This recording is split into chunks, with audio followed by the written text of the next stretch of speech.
Welcome to the Personal Development Mastery Podcast. I'm 𝐧𝐞𝐿 and my mission is to inspire you to rise up, grow, stand out and take action towards the next level of your life. I interview leaders, influencers, entrepreneurs, authors, exceptional people who can and will inspire you to improve your life. Tune in for 2 episodes each week and make sure you subscribe to the podcast to get the episodes as soon as they are released.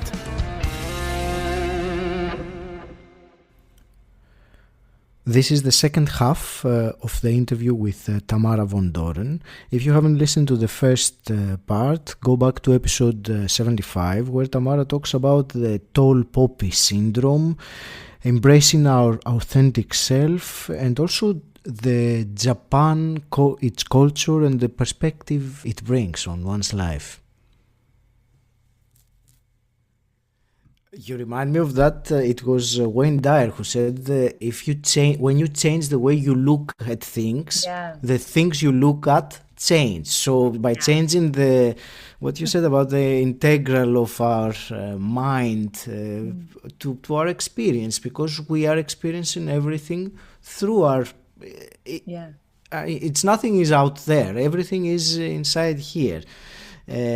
The other thing that fascinated me about this story of the LA is you said that it started with you visualizing all those things and then you experienced them. So I think you ought to share with us your technique, your process of visualization, because it sounds to be very effective. So can you go into more detail on how, when you say you visualized, what do you mean exactly?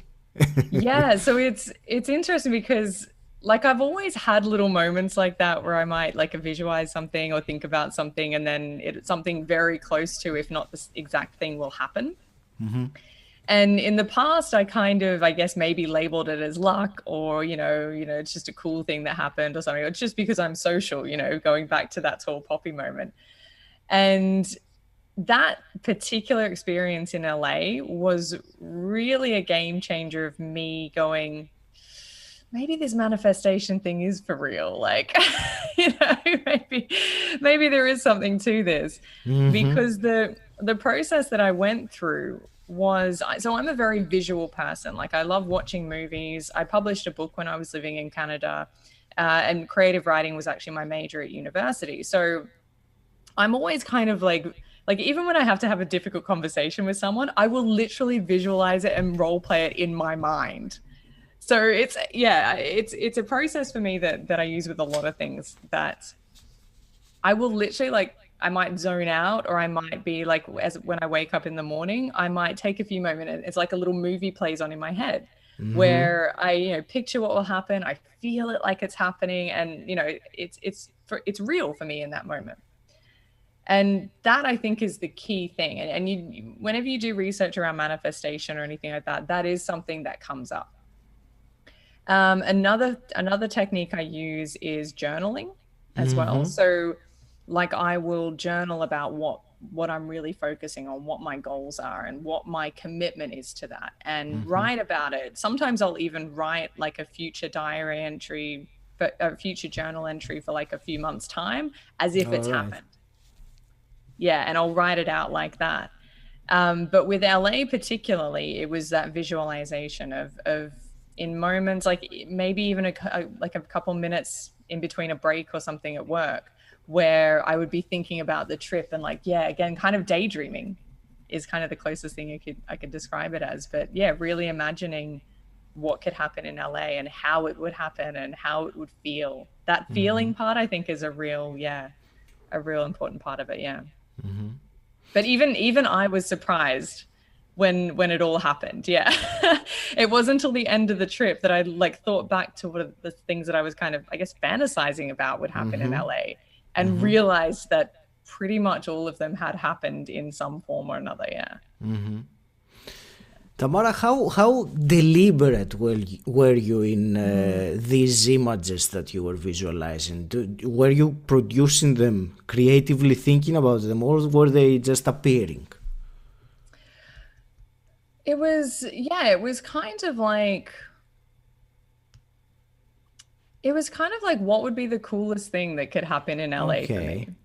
Yeah. So you were imagining what you wanted to happen Yeah. deliberately. Okay. Yeah. Yeah. So it was kind of what do I wish would happen? And what would that look like? And how would that feel? Yeah. And that was kind of where it started from. Yeah. And then when I got to LA, all I did was just go out. I went out by myself. And just, yeah, was just open to, like, I'm a very energy driven person. So I kind of, if I meet someone in a bar and I get a good vibe from them, I'll chat to them and I'll Yeah. continue chatting to them and just about anything. They're just a person to me. If I chat to someone, I get a bad vibe or they're kind of a bit of a jerk, I'll just, yeah, okay, next. Yeah. So I'll tend to go out by myself and just chat to people. And that's I think another way that kind of helps create the space for those magical moments to happen, I guess. Yeah. Absolutely. One last thing I wanted to briefly discuss about manifestation is I think it's a completely fascinating topic, especially hearing stories like that. I want you to tell me, what do you think about that lag time between thinking, visualizing, and manifesting? Because sometimes it can be fairly quick. Other times it seems like it's so long that it's not working. So what's your Yes. experience with that? I was literally having that thought like yesterday while walking my dog, because there are some things that I will think about and they will manifest the next day or a couple of weeks later. There are other things that I have been trying to manifest for a while that still haven't quite got there. Okay. And I think the conclusion, I guess, I kind of came to is that the key to manifestation is, from my experience anyway, is having that clear vision of what you want or what you desire, and then letting go of the expectation of when it happens. So trusting that, you know, the universe, whatever you want to call it, the things will maneuver in the way to bring that to you. And I guess some things take a little bit longer. Some of those moves take a little bit longer, like a game of chess or any game of strategy when you're moving pieces around. Some things you can make happen in a second, and other things take a little bit more, kind of maybe 5 to 10 moves to kind of get the pieces in place to kind of take the king or whatever. So yeah, it's the same thing in manifestation of just keep trusting and keep visualizing that. Yeah. And if you reach a point where you give up, then I guess you'll never know. But the way I see it is there is no harm in spending 2 minutes a day visualizing something that is that freaking important to you. Yeah. And in the Nothing end, I to lose. think the important thing, the most important thing, and you already mentioned that, let go of the expectation. The important Yeah. thing is to enjoy the process, because our life is always the process. It's never a point, an expectation, an achievement, because that passes immediately and then you carry on with something else. But that's a big realization for many people, and also the one that you have experienced and we talked about, which is how we are perceived, or we think we are perceived about others. I mean, the majority of people, I think, live their life according to the expectations of others, or what they think the expectations of others are. Yeah. So it's very... there are some big major things, I think, that for most of... I will be careful with my words. I will not say most, but I will say a big percentage of humanity at this moment is stuck with. And if they just go past that, I think it would be a very, a big change. Yeah, and I think the reason a lot of people don't is because it's freaking hard sometimes to let go of expectations. It's another thing I've done a lot of thinking about just in the last couple of weeks around the stories that we create around what we desire that builds up that expectation. And it's such a difficult thing to let go of that, because it means letting go of control, or at least the perception of control. Yes, that's another and big. and that's difficult. That is freaking difficult. And it's a daily challenge for me, where sometimes I have to remind myself, you're building up expectations here, Tamara, like, let it go. Okay. Yeah, yeah, it's a very dangerous thing. It's Tamara, let's talk about something a little bit different, and I want to ask you about your coaching. And actually, I'll go back to something I wanted to say earlier. There is a part of your mission and how you help others, and I'm just going to read that because it made a big impression the way I read it. So you say that you want to for others to never feel they have to hold back the unique superpower for the sake of others, to uncover whatever that superpower is, and to surround yourself with the right people, habits, and environment that allow that superpower to flourish. So I want to ask you about this superpower, about this unique ability that everyone has, that the listener right now has this unique superpower. Maybe they haven't believed that there is one, or maybe they haven't realized what it is. So what is a process or a first step that someone could go towards that direction? Yeah, so it's kind of aligned, I guess. Like there's a technique that I take some of my clients through, which is, it's kind of split into 4 different areas. So it's what are your core values? What's your areas of, like, your skills and expertise? So things that you have studied or learned. What are your passions, which can be personal or professional? And what are your talents? So what are things that you are naturally good at? That the things that your friends or your family are like, oh, you're really good at that.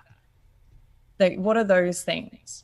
And then what are the core links? Like, what are the similarities between those? And that's a process I take people through to help them get to, like, what is their why? What is their purpose? And that can really help you kind of narrow in on what your superpower might be, because that helps you hone in on what drives you. And often your superpower is very deeply linked to what drives you. So for me, my superpower is, it's funny because as I was saying that sentence, the first thing that was coming up is connection. So it's connecting people, it's connecting with people, and it's helping other people connect with themselves more. So one thing I've discovered about myself is that even though I haven't been through any kind of capital T traumas or anything myself, I spent a lot of my life seeing that kind of pain, maybe not recognizing immediately what it was, but seeing that kind of pain in people and kind of taking it on myself. So it was most noticeable for me in my relationships with men, where I would see men that were deeply hurt by something, and sometimes they'd open up to me about what that was.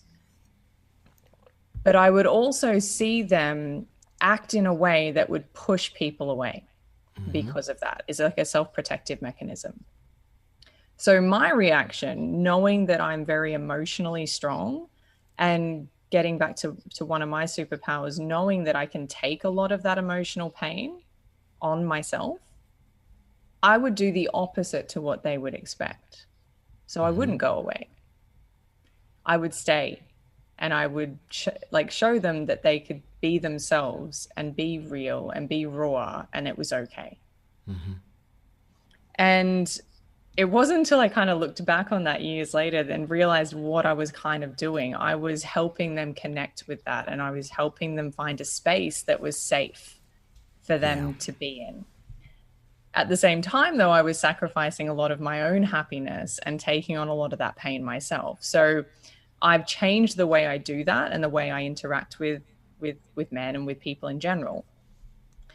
But those 2 things, I think, for me are my superpowers, which is connection both with people and helping people connect with themselves and with their own people, like the people that are like their people, because that was a big pivotal moment for me, was finding others like me.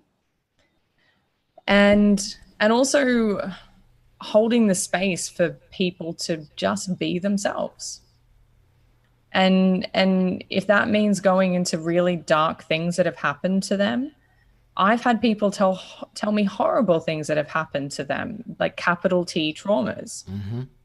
But the reaction I notice in myself is I don't flinch. And that I didn't realize until probably the last couple of months how valuable that is, and how important or how needed that is by people that have had those experiences, because not everyone can hear horror. It's kind of like horror movies. Like not everyone can sit there and watch a gory scene and not react to it. I actually hate horror movies. I used to love them as a kid, but now they terrify me. Like I don't like them. But that space of like things that are real and things that are horrible, I think because I've gone into like my fears that I had around my superpowers. So because of that connection, and this is the really important thing about superpowers, is that sometimes you do need someone to help you guide you through them, because often what's holding you back from using it, and this is how it was for me, is the fear of the dark side of that. Mm-hmm. So for me, because I can deeply connect with people easily, I can build rapport, I can see that pain in them, I can see the light, I can see all the great things in people, and I know how to bring that to the surface. Mm-hmm. The dark side is I can also see all the pain and all the insecurities and all the anxieties. And if I really wanted to, I could reach in, pull a piece of their soul out and destroy it, and they'd never get it back. And that was always the fear for me of like, what if I do that? Mm-hmm. And what I came to realize about myself was that I care so deeply about people at the core of who I am, that it would take a hell of a lot. Like it would take a hell of a lot of provocation for me to get to that point where I actually do that. Mm-hmm. So it was trusting who I am to use that superpower in the right way. And that took a lot of deep inner work to get to that. So it's yeah, because I've gone into that place for myself, I now, like, that's why I'm so passionate now about helping others do that. Thank you. You talked about inner work right now, and your own inner work, that of course our own inner work precedes helping others with their own inner work. And it is that thing you say, that there are some things that need to burn in order to grow, and the messy sides of transformation, you called it. So do you want to describe that to me? What is it that needs to burn in order for us to work when we do this kind of inner work? Yeah, well, this is often the biggest thing I think that holds people back from really doing that deep transformational work, because as you grow, it means letting go of people you love that maybe can't grow with you, or who are still encouraging a toxic lifestyle that you don't want to be a part of anymore. And that sucks. There's no easy way to put it. Like, because it's one of those tragic situations where they haven't done anything wrong. They're just being themselves, and they're where they're at on their journey. But if you want to really commit to that growth, you're going to have to detach from that. Mm-hmm. And I've had to do that with people that I love. And it wasn't easy, but it was the right decision for me. And that, I think, is the dark side of it. And also the amount of time you have to spend alone, really facing the darkest parts of yourself. And for some people, that can be scary as well. Yeah. But I think the most difficult part is letting go of people you love, failure. So I've had moments as an entrepreneur where I have literally been down to my last cents, where I've gone to the grocery store and I have to count the pennies as to how much I can afford to buy. And, you know, you have those moments and you feel like a failure. You feel like you've completely, like, you get really down on yourself. And it's not until you do that transformation work and kind of change that mindset of like, no, this is just a small piece of my journey. Tomorrow's a new day. Tomorrow will be like, you know, it's always a chance to go better. But it's not easy. Yeah. And it's something that I think scares a lot of people because often they're comfortable where they are before they enter that transformation. So why would I want to leave, you know, all the glamorous life of, you know, working in radio and events and things like that to start my own business? Why would you want to leave that comfort to go through a whole lot of hell and leave people you love? And the answer is that I can tell you from the other side, it is so worth it. So worth it, because the connections I have with people now are so much deeper. And the conversations I have with people now are so much more enriching. And the people I work with and the work I'm doing is just so much more fulfilling. Like, I get off the call with my clients and I'm just buzzing. Like, I love it. And it's so, so worth it. It's not easy, but it's so worth it.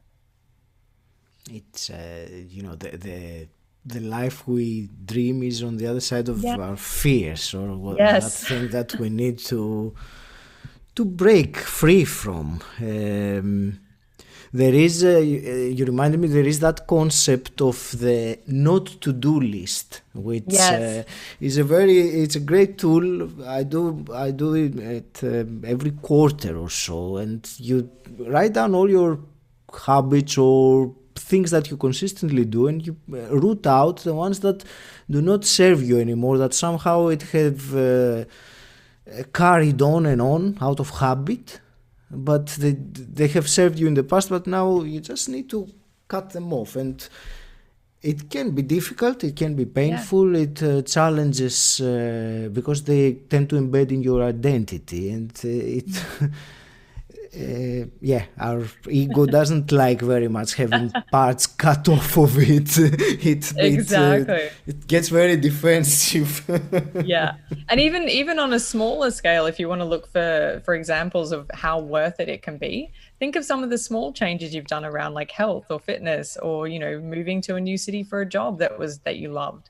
Like, there's little examples in everyone's life of changes that we've made or small pains that we've been through to achieve something where it's worth it. So it's just another example of that. Great. Let me ask something different. Yes. It is, you said communication. I want to ask about your experiences as a podcaster, and you also say you have a radio background. So tell me maybe an insight or something that you would like to share from this journey as a radio person, podcaster. Yeah, so this is actually something that I share with a lot of my clients who have fears of presenting. So or who have fear, because the interesting thing about radio, which a lot of people may not realize, is that a lot of radio announcers have an intense fear of public speaking. Because when you're a radio announcer, you're in a box. Nobody else can see you. You can't see anyone else. So like, you don't actually have faces in front of you. So public speaking is actually terrifying. When I was a kid, I did years and years of like acting and speech and drama training. So that was kind of like bred out of me from an early age. But one of the biggest techniques that I learned, or two techniques that I learned in radio, which still serve me today and I still share quite a lot.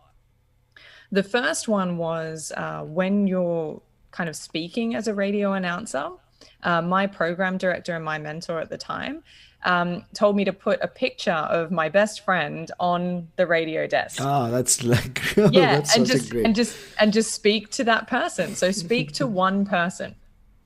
And this can carry through to if you're doing an interview, if you're writing, if you're doing Instagram TV video or YouTube video, put a picture and just speak to that one person. So that's probably the first insight or takeaway. And then the second one, which I use a lot in, I used a lot in marketing. So when I worked in radio, I worked as an announcer and as a music director. So a music director basically not only listens to and then chooses what's going to be popular, so what we're going to play on the radio station, but then schedules all of the music. So in order to do that, we would profile our listeners down to, okay, what is our ideal listener doing at 3 p.m. on a Thursday afternoon? Okay, they've just picked up the kids from school. Maybe they're about to go to a play group or to coffee or to some other thing with the kids. They've got the kids in the car. They're probably a bit stressed. They're probably a bit tired. What kind of music do they want to hear? And that level of profiling, like what brands are they interacting with? Like what kind of coffee are they drinking? What kind of car are they driving? What kind of clothes are they wearing? And thinking about, again, all of those connections between those things. That in itself, that practice, I use in so many things. So I also worked as a marketing manager, and we used to do that as well. Profile down to who's our audience, what are they thinking, feeling, what other brands are they interacting with? And it's also a technique I advise my clients to use in any partnership or any communication piece. So for example, if one client I worked with in Germany was a startup looking to find their third co-founder. So I said, okay, profile them. What are you looking for? Like, are they male, female? What are their hobbies and interests? What kind of personality? What kind of skills do they need? What kind of traits? Use that as your filter. And same thing with like investors as well. People seem to think in startups and stuff that you need to get just money from anyone. And in actual fact, investors wouldn't even sit down with you unless you have something they want, which means you have negotiating power. So work out what you want as well. So filter, like come up with that profile. What kind of investor? What kind of interactions do you want to have with your investor? Do they have to have a certain skill set? Do you want them to contribute? Do you want them to guide you? How much interaction and what kind of personality type? Are they someone that's a risk taker? Are they someone that's more risk averse? What do you need from an investor? And again, creating that really clear profile and then going out to find that. Or in the reverse, creating that clear profile of who are you serving. So on my website, I have a really clear psychographic of the kind of people I want to work with. And the things I design are around that. So I'm designing things for that person. And that person is really who I was 3, 4, 5 years ago. So it's that level of profiling. So those two things, that when you're communicating in any format, speak to one person and profile right down to habits and brand interactions. Like, get down to the details. Because at the end of the day, it doesn't matter. It doesn't necessarily matter anyway, how much they're making or where they live. It matters their habits, how they think, how they feel, and what other brands they're interacting with. Because those other brands that they're interacting with, they're all potential partners for you, by the way. So there's another avenue to kind of explore. So again, it's all those connections. That's a great tip, actually, and a great way of getting clarity on who is it that you can serve, because at the end, with your superpower, with our superpower, we serve someone else. So, but not everyone. No one can serve everyone. Exactly. Yeah. That's brilliant. Fantastic. Tamara, I want also to ask you some. I call them quick fire questions, but I think I need to find the better description for them, because I don't expect quick fire answers. But anyway, I'll go with them. So be as brief or not as you want based on the question. So tell me, first of all, what does personal development mean to you? Growth is the first thing that comes up. Yeah, just growth, whatever that means for you. And this is where I say about the unique superpower, because it can be big or small. Maybe your growth is losing weight. Maybe your growth is completely changing your mindset and your healthy habits and really going on that spiritual growth journey right to the top of full enlightenment and yogi. It doesn't matter where you want to get to. It's just growth in some way. Fantastic. Agree. And I like what you said, your growth, because growth is one thing. It's abstract. Your growth is very specific and unique to yourself, whatever that might be. Awesome. Let's say you could go back in time and meet your 18-year-old self. What's the one piece of advice you would give the young Tamara? Oh, well, the first thing is don't have that last tequila shot, but no, I think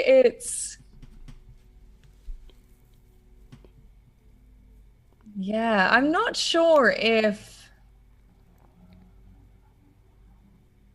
it's funny because when I think back and what advice would I give to myself, I actually don't think I'd change anything.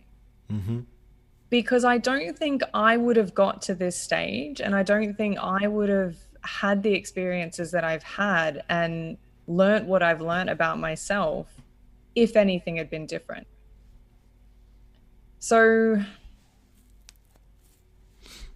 yeah, I actually, if there's one thing I wish I'd started younger, maybe healthier physical habits. So I'm not a large person by any means. I'm lucky in that way, which is probably why I've never really focused on physical fitness. But because of that, now that I'm trying to build those habits, those healthier eating habits and those healthier physical habits, it's a little more difficult. So that's probably the one thing is I wish I'd built those into my life a bit younger. That's great. And if you could wave a magic wand and change something in the world as it is today, what would you change? Oh, I think the obvious one is COVID. Mainly for a little bit of a selfish reason that I love travel and I love like being in person with people and I deeply miss that. But also because I think maybe the world's almost ready to come out of that quarantine. I think it's been a great gift to the world to kind of give us that space or forced step back and forced reflection and forced to view things differently. Like in companies these days, things that before might have been deemed impossible and now we're suddenly like could happen overnight because they had to for business to continue running with people working at home. So that's opened up people to think differently about what if that's possible, and before it was impossible, what else is possible now?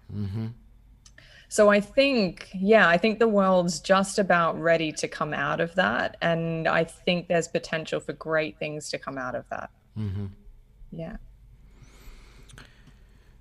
Tamara, emerging from all this conversation we've had so far, if you were to give the listener one actionable piece of advice so they can make some their growth, as we were talking earlier, so what's that actionable piece of advice would be? Yeah. Take yourself out. Do something, like take yourself out on a date, do something by yourself. Like this is something that I used to do from a young age because I was quite independent and kind of always had a bit of that. It had a bit to do too with that feeling detached from other social groups. Like I never really felt connected to people.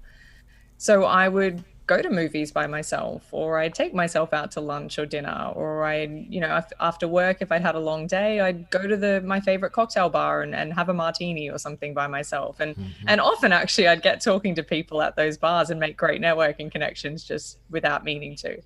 So I think, get comfortable with being by yourself and treating yourself the way you would want to treat others. Like I buy myself roses every week, and I've started to prioritize having a hot bath with in Japan they have hot springs are a big thing here, and you can actually buy sachets of it here of the salts. So I put those in the bath. But yeah, start with something small by taking yourself out on a date.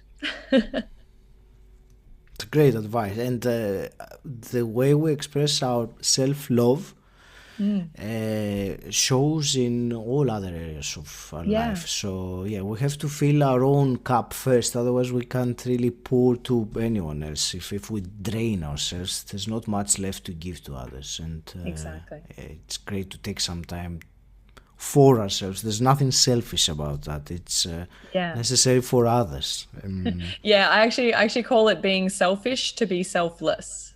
Exactly. Yeah.